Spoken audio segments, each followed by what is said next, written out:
All right, it's Bill here. Here's my thoughts on a 6-3 loss to the Minnesota Wild. A game that, first of all, thank you, Howard, for getting me tickets to the game. We started in section 310, and we finished the section 106 or something like that. So thank you to Shannon and Mike. We somehow got upgraded after the first period of admission to gold seats, so we were very close to watch. We had a beautiful view of the fourth Quinn Hughes nice pass to Tarasenko in on a breakaway goal. But here's my thoughts on the game. You'd be surprised I'm probably not going to go off as much as you would expect when a 6-3 win. What I did notice, the first couple shifts, the Leafs looked like they were buzzing. And then they gave up the power play goal. Penalty to Simon Benoit for tripping. It was a spinorama by Zuccarello. But yeah, it looked like what we saw, it didn't look like a penalty. It looked like he spun out, but when they showed the replay, Benoit got the stick into the lanes. But this is the one thing that I noticed all night. Being at the game, you get a little bit more of a bird's eye view. The Leafs handling the puck, they handle it like a grenade. They piss poor decision making. I don't think you can attribute this game's loss to effort. I didn't see a lot of guys not trying. Matter of fact, I expected them not to try when it was 5-1 coming out for the third, and they came out pretty good. In the third period, they got it to 5-3. This was not a lack of trying. This was just a lack of brain cells. The way they managed the puck is asinine. Just asinine. We'll go into it. I didn't see Minnesota were passing it around our zone. Cross-ice passes. What defensive zone system gives up cross-ice passes all over the place to wide-open guys? When we touch the puck, it's a hand grenade. The first goal, power play, Cottonelle Carlo, why you so soft, why you so slow? Go back to Boston, you goddamn bum, Cottonelle Carlo. We're going to show this goal. It's a power play, okay? The whole time the power play, the puck was just zinging across. The while that puck zinging, he was zinging it around. Then they get a nice little McCabe down, so you get a 2-on-1 down low.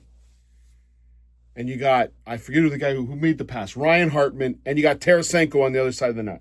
By himself. There's Cottonelle Carlo, this 6'5" piece of goo. Here's how he goes down to block a shot. Are you ready? He jumps up and lands on his knees. He's like a 5-year-old kid that learned to skate.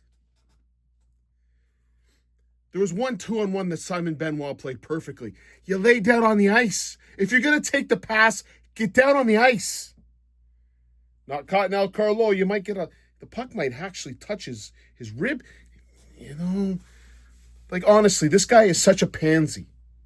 It is disgustingly. Am I going to get in trouble for yelling? Your Scotty Rat report's coming up soon. But am I going to get in trouble for making fun of Cottonelle Carlo too? Is he a rock star? Did I not miss something?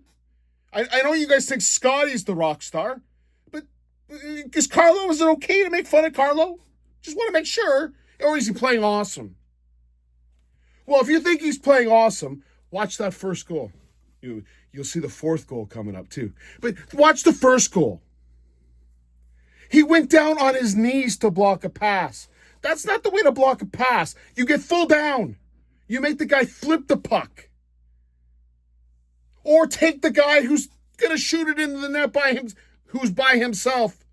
We won't mention the other penalty killers that were on the ice because I thought our penalty kill was the best ever since we had the Rockstar. Oh yeah, Minnesota went 2 for 3 tonight. What happened, Rockstar? I missed something, Rockstar? I'm going to give you an analogy on Scotty Too Rotten. I won't do it. It's too late to do it tonight. I got an analogy for you, people. You stop making fun of Lawton. Oh, okay. I'm going to give you an analogy, though, to put it into perspective for you. It'll start like this. Are you ready?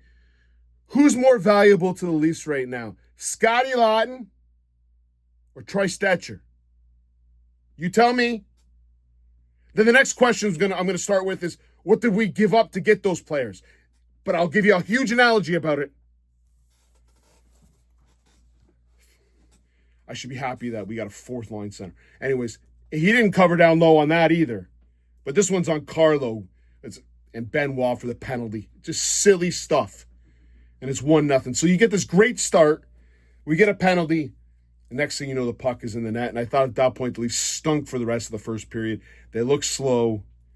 I wouldn't say it was effort. They just look like they're stuck in mud. Now, I know we've got the excuse, it's 4 games. It's our first game back at home. It's always a tough game, blah, blah, blah, blah, blah. The ice temperature, at the practice facility wasn't at 1.3 degrees Fahrenheit. It was at 1.15. It was a little bit tough on the skates, so the boys couldn't get going today. You make any excuses you want up. I'm sure Minnesota, they've had an easy schedule, right? They don't play a lot. No, they got to rest for a couple weeks. No. Anyways, the second goal. We win a draw in our defensive zone. And 8 seconds later, the puck's in the net. We win a defensive zone faceoff. And 8 seconds later, a guy has a free pass in front of our goalie by his lonesome. Not on a 5-on-4, on a 5-on-5. Oh, Bill, what happened? Well, Jake McCabe, with the puck, treats it like a hand grenade, wins the draw, gives it to their friggin' defenseman. 2 passes later, it's on Ryan Hartman's stick, and he's by his lonesome in front of Wall. Now, I can't wait to hear the Wall. Wall got pulled tonight. Wall was terrible. Yeah, okay. So it was Wall's fault tonight. I'm sure it was Wall's fault tonight, for sure.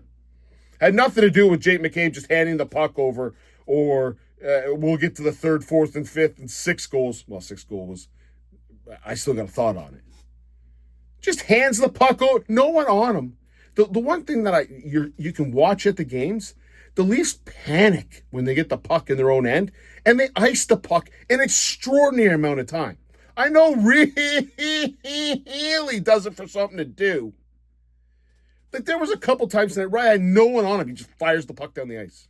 I don't understand that. That I don't get. Well, McCabe with a bomb out, just a pizza pie to their defenseman. 2 passes later, it's in the back of our net. But with a guy, I don't know who the defensive partner was at that point for, I think it was Larson on that, or Stetcher maybe. Hartman was by his lonesome in front of the net. And then they get a penalty. They get a penalty for high stick, and Johnny T buries it to make it 2-1. Now, I will say this about Johnny T. I don't like him. I think he's not a good. He would be okay as a winger, as a centerman. He can't skate. It's just ridiculous. He tries. He does. He tries. There's no. I won't know. You're not going to hear me talk about Johnny T not giving an effort. The fact is, he's just not good enough. What he's good at doing is sit in front of a net, and that's what he did for this goal. Matthews gave it to Nice beauty pass. Tavares buries it. 2-1. Okay. A little bit of a tough start with that penalty to Benoit. Horrible play by McCabe.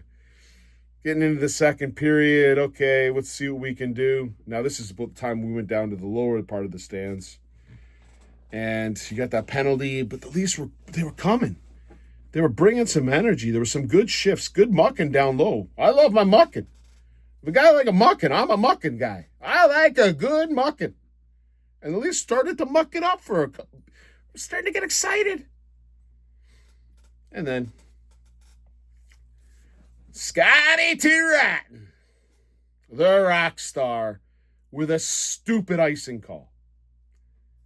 Now, I will give Scotty Lawton credit. He pretended his stick was broken. Him and Stetcher they delayed that faceoff for as long as they possibly could. Okay, he's a veteran. He's doing his little veteran stuff. He then proceeds to lose the draw about as clean as you can. It goes over to Marcus Foligno, or to Faber, who fires a shot, and Marcus Foligno tied it. This game can be summed up in the following statement. Marcus Foligno scored half of his goals tonight. 50% of his goals are against the Leafs. He's got 6 on the year. He got 3 tonight. He went in with 3. He's now at 6. He must dream dreams. Oh, okay, Coach. Could you put me out there against like Really and Cottonelle Carlo? I'll just sit in front and tip shit all night, bud. Just tip shit. Well, Really's on him, so you know how that's going to go. High tip, boom, 3-1. And you're like, oh, God damn it. The Leafs were actually playing pretty decently. I was I was enjoying the game. It was actually a great game to watch, especially with those seats. Mike and Shannon, yeah, perfect. And then I get the fourth goal. The fourth goal, me and Howard, my buddy, had a bird's eye view for this one. Because we were right down that line. Starts with me, idiot's son, Mini Domi, not getting it deep on a dump in. And they make a change, stupid line change. And when Quinn Hughes spun around, he saw what I saw, which was Vladimir Tarasenko by his lonesome going right up the middle. He had Broadway, no one on it. It was like downtown New York with not a car. What's that movie where there's no one in New York and you drive a car through it? I think it's some stupid movie with, might have been Tom Cruise or Will Smith. I forget which one it was. Now, Cottonelle Carlo played that about as bad as you can. He covered the guy, when I was thinking about when Quinn Hughes turned around and he had two guys to pass to, one at the boards on the blue line or one going down Broadway, covering the guy on the boards is pretty moronic in terms of play. However, his defensive partner, and I know Ekman Larsson's the guy who came on. I'm going to guess it was Really who made that line change. But Carlo's got to recognize that. Get to the center of the ice. The center of the ice is way more dangerous than the boards. Now, granted, if you're on the boards, you're probably not going to get hit or stay out of play or any of that kind of stuff. Pass to Tarasenko. Now, it looked like it was it's a freaking breakaway. Okay, he scores. And Wall should have had that. Okay. How about we don't give up breakaways down the middle because our forward gets it deep on a damn dump. And by the way, I'm sitting here friggin' writing notes to myself so I can remember when I get off the GO train on the way home. Tarasenko scores. And then your fifth goal. Again. Oh, sorry, that was the fifth goal. My apologies. Was a penalty. I'm sorry. I am really sick and tired of Easton Cowan taking penalties in the offensive zone. Now, should I criticize him for this? No, should I not? You could see the kid got frustrated. He took the wrong route to the puck. I had a bird's eye view for this one. He took the wrong route to the puck, got frustrated, and hooked the guy. A stupid penalty. In the offensive zone. Where have I heard that before? Last game! 2 games ago against the Knights. I'm tired of this. Bill, don't criticize Cowan because he's trying. I don't give a shit if he's trying. That's 2 stupid penalties in the offensive zone because he got frustrated on this one. You can see it. It's right in front of the ref. He hooked him right in front of the ref. I don't know how Berube throws the kid on the ice. I said to Howard, why am I getting mad at this kid? I don't want to get mad at this kid. But he keeps doing stupid shit in the NHL. Do the stupid shit in the farm system and learn so that when you come up, you don't do the stupid shit. It's just an easy equation. Dumb penalty. They nearly kill it off, and then Benoit doesn't get it out. I love Simon Benoit. He threw like a ton of hits. He blocked a 2-on-1. But that was dumb. He didn't get the puck out. Puck management. The whole game, I didn't watch Minnesota do too many of those puck management issues. The Leafs were full of them. Didn't get it out. Next thing you know, Foligno by himself, tipping it in. Buys a tent, tip it in. His second of the game. It's 5-1. And then the third period starts. The Leafs, I was expecting the Leafs to fold like cheap tents. They did not. They did not fold like cheap tents. They came out. They played pretty gritty and hard. The third line got a goal. They went to the net. I don't know how Robertson scored it, but they were still doing the physics around it. But him, Waugh, and Cowan threw it at the net. Beautiful, makes it 5-2. It's early. Let's see what we can do. And then Matthews, again, he had Broadway. Domi fed him on a giveaway in their end. Boom. What a move by Matthews. That was an insane move. It's 5-3.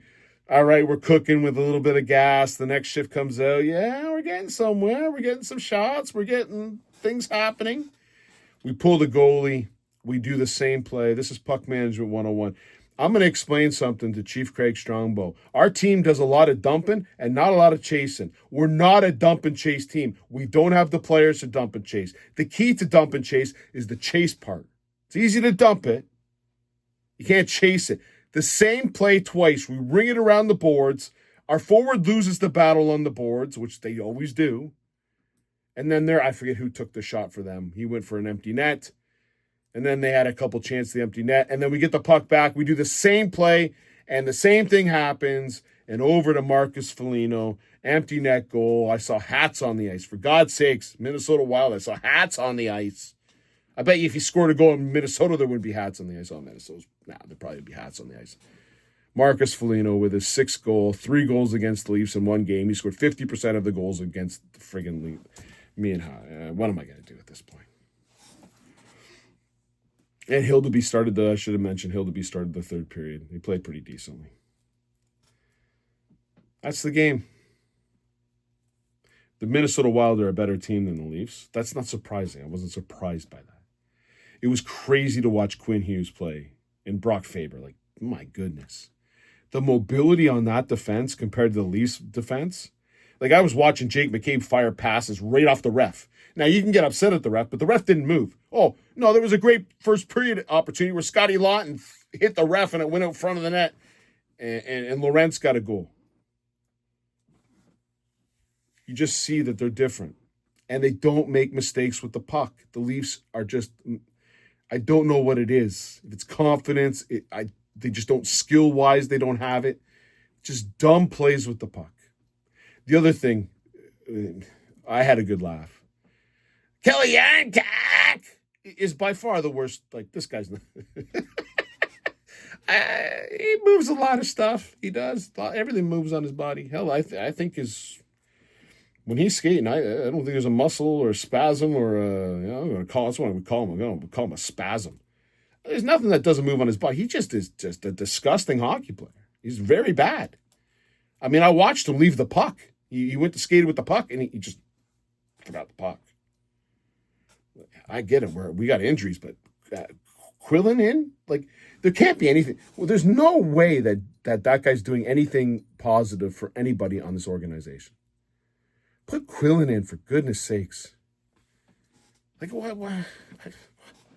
I get it. When Nylander comes back, I'm not going to watch Kelly Yarncock anymore, but I put Quillen, put something in that's going to add some spunk or do something. Maybe Scotty Lawton will score 75 goals with Quillen. Rockstar. Wait till you get my analogy. Anyways, I'm tired. I'm going to bed. I got to get up early in the morning. But again, I did enjoy the game. I did. Everyone wants me to be more positive. I did enjoy the game. It was awesome to watch it. I thought the Leafs gave an effort. The effort, maybe at the end of the first period, the effort wasn't there. There was a bit in that first period where it was a little bit rusty. The second and third period, I thought they were going pretty good. The scoreboard doesn't show it because they were stupid with the puck. That was the difference in the game. Stupid with the puck. Minnesota smart with the puck. Game over.